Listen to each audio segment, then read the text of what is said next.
Hello বন্ধুরা, আজকে আমরা ঘুরতে গিয়েছিলাম ইতালির মেডিটেরিয়ান সি অর্থাৎ ভূমধ্য সাগরে। ইতালিয়ার লিবিয়ার ইতালিয়ার মাঝে যে সাগরটা ভূমধ্য সাগর সবাই জানেন। তো সেখানে গিয়েছিলাম, আসলে ব্লগ করার কোনো ইচ্ছা ছিল না, বিধায় ওইভাবে ব্লগ করা হয়নি। তো আসার সময় মনে হলো যে একটু ব্লগ করি, কারণ রাস্তাঘাট দেখে খুব ভালো লাগলো। কারণ আজকে ক্রিসমাসের পরের দিন, বিধায় ক্রিসমাসের দিন আর কি, 25 তারিখ।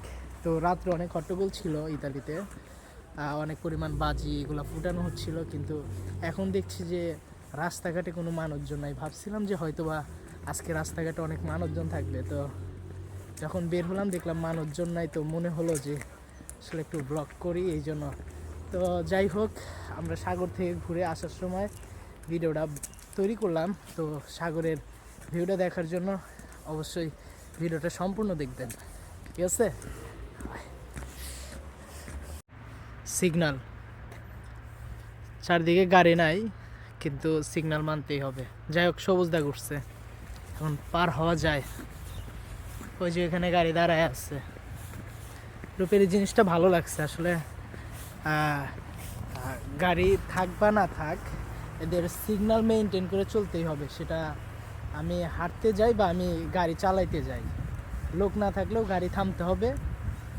আর আমি যদি হাঁটতেও যাই, গাড়ি না থাকলেও সিগন্যালে যদি লাল উঠে থাকে, তাহলে সেক্ষেত্রে আর কি আমার বাধ্যতামূলক থামতেই হবে, সিগন্যাল মানতে হবে। এই ব্যাপারটা আসলে অনেক ভালো লাগছে আমার কাছে। সব কিছু একটা নিয়ম শৃঙ্খলার মধ্যে, তো এটাই ভালো লাগার একটা কারণ।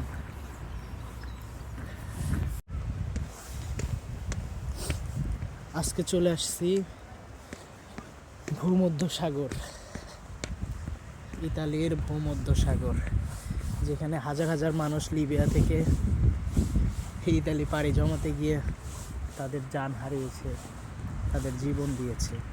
তার শখের ইতালি।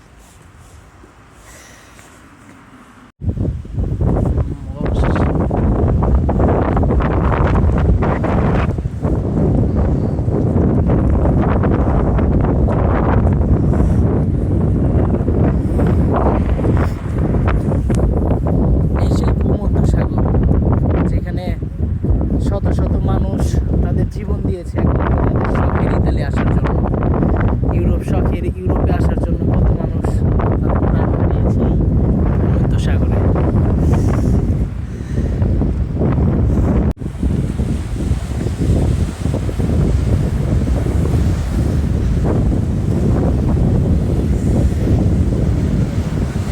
অবশ্যই ভাই, অবশ্যই।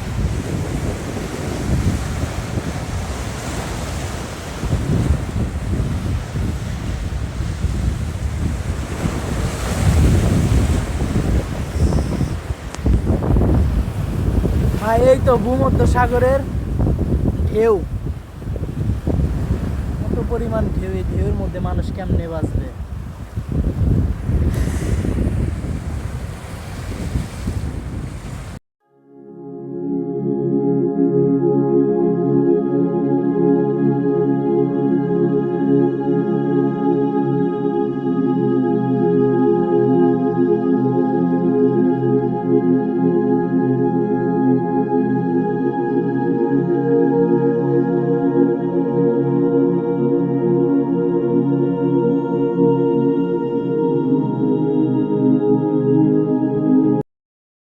তো সাগর পার ঘোরা শেষে আমরা বাসার দিকে রওনা হলাম। এখন খুব দ্রুত সময়ের মধ্যে যত তাড়াতাড়ি বাসায় যেতে হবে, কারণ অনেক টায়ার্ড, অনেক ঘোরাঘুরি করছি। এখন বাসায় যেয়ে একটু রেস্ট নিতে হবে।